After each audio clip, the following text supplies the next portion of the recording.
The golden sun cast long shadows over Rodeo Drive, the most famous shopping district in Beverly Hills.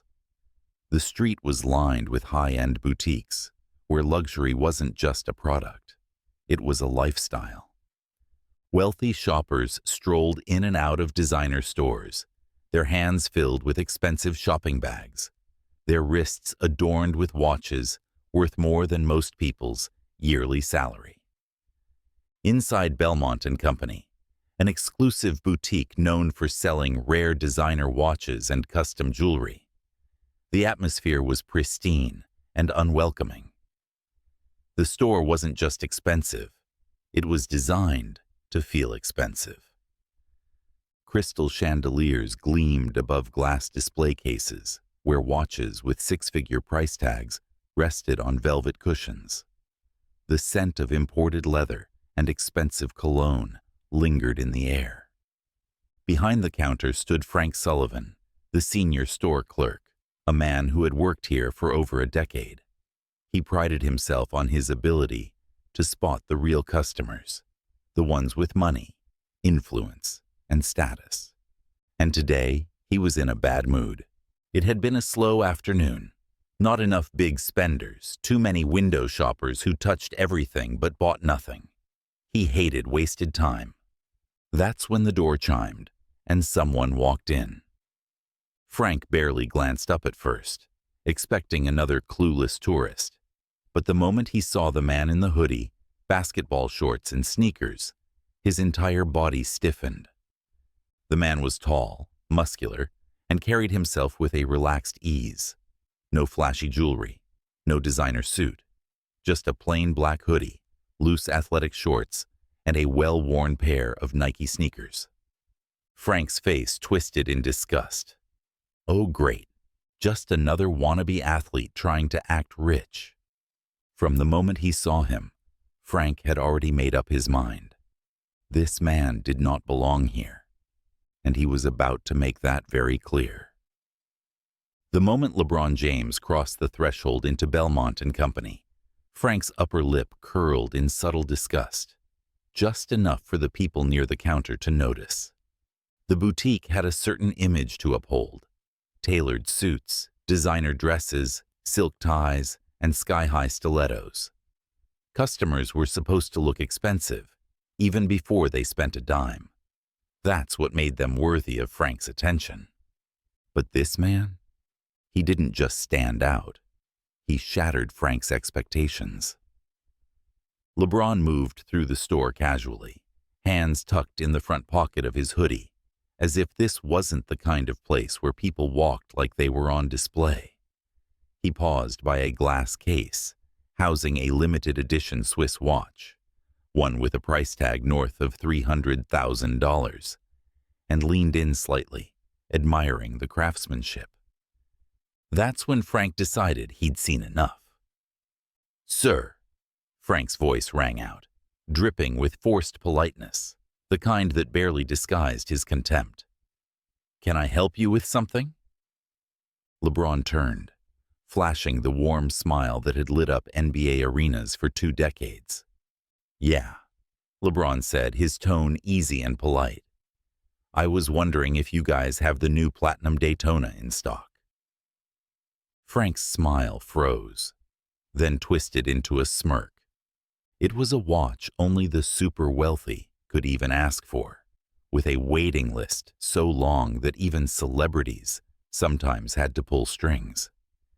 And here was this guy, in a hoodie and shorts, asking for it like he was serious. "Ah," Frank said, tilting his head condescendingly. "That's quite a piece. Very exclusive." LeBron just nodded. "That's why I came here. Heard you guys carry it." Frank stepped out from behind the counter, standing slightly taller, puffing his chest out like a gatekeeper defending his castle. "We don't exactly keep items like that on display for just anyone," Frank said, his eyes flicking down to LeBron's sneakers. "This is Belmont and Company, sir. We have a reputation to uphold." LeBron's smile faded, but only slightly. Frank took it further. Honestly. Frank's voice dropped into something only LeBron and a few curious customers could hear. You might feel more comfortable somewhere. You know, a little more in your price range. LeBron raised an eyebrow. Excuse me? Frank folded his arms, nodding toward the door. No offense, but this isn't exactly a place for, well, guys dressed like you. A hush fell over the nearby shoppers. A few glanced over, sensing something ugly bubbling just beneath the surface. LeBron could have fired back. He could have dropped his name right there. Could have told Frank his net worth. Could have reminded him that the shoes Frank was sneering at, they were part of a signature line that had earned billions. But he didn't. Instead, he took a slow breath and asked, calm as ever, "So, you're saying I can't shop here?" Frank didn't blink. "I'm saying," Frank replied with a crooked grin, "this store is for serious buyers. People who understand luxury, not guys in gym clothes looking for Instagram photos." That's when someone gasped near the back.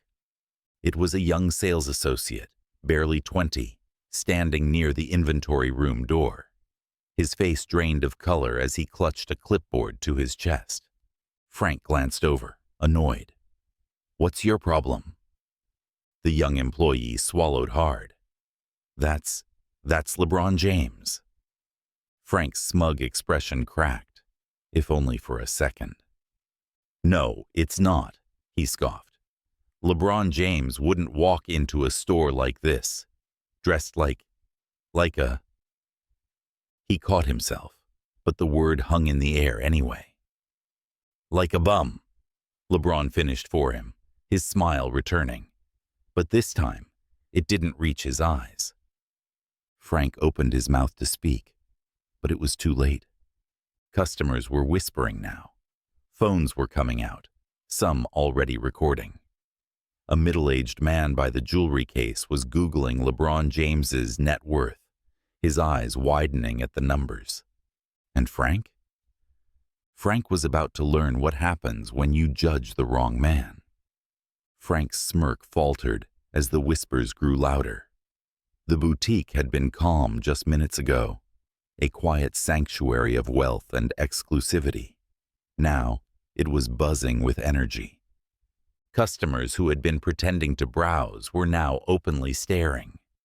One woman, dressed in a tailored Chanel suit, leaned toward her husband and whispered, "Is that really him?" Another man, holding a gold bracelet he was about to buy, shook his head in disbelief.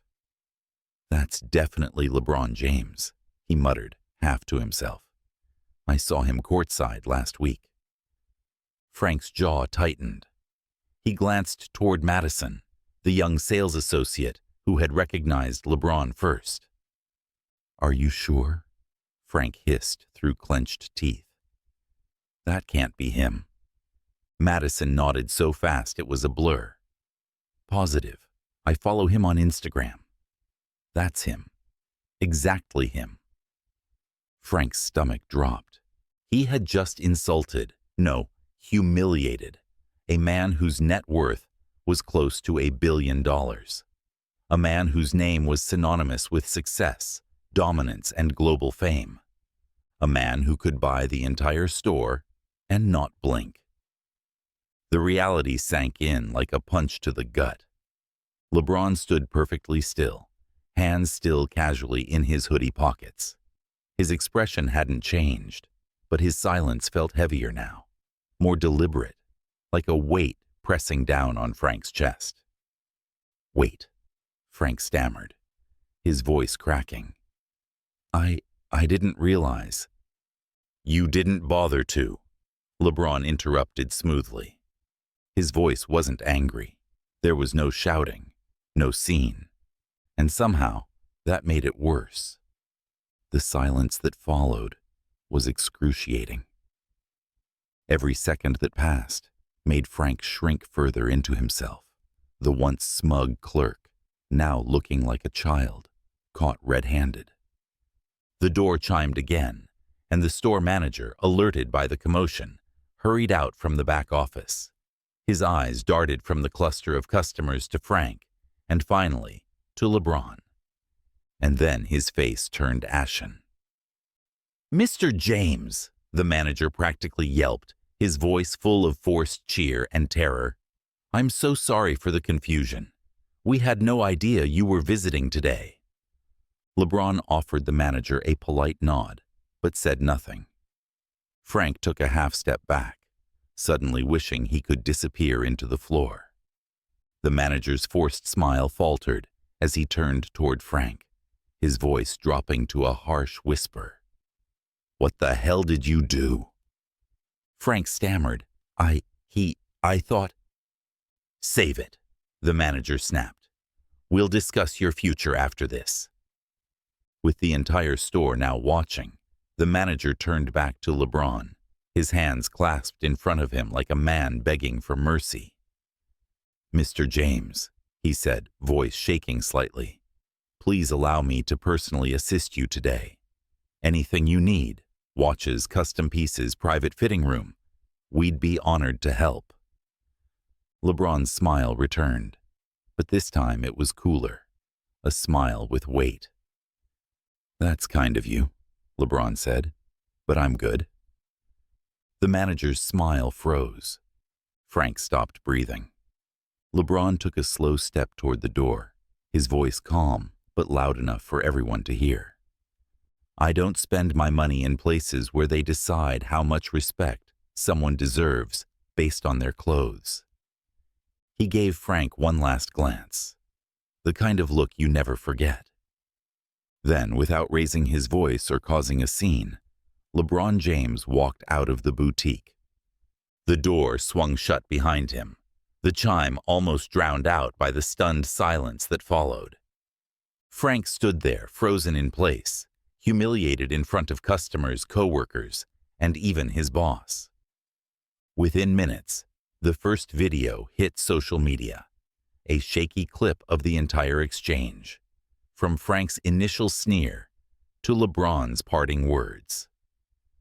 By the time Frank stumbled to the back room, his phone was already buzzing with texts, some from friends, others from people he hadn't heard from in years, all sending him the same viral clip. #LeBron James, #racist clerk, #stay humble trended by the end of the day. The boutique's phone rang off the hook, reporters calling for statements, customers canceling orders, and people flooding online reviews with one-star ratings. Frank's career was over before lunch. Meanwhile, LeBron posted a single tweet.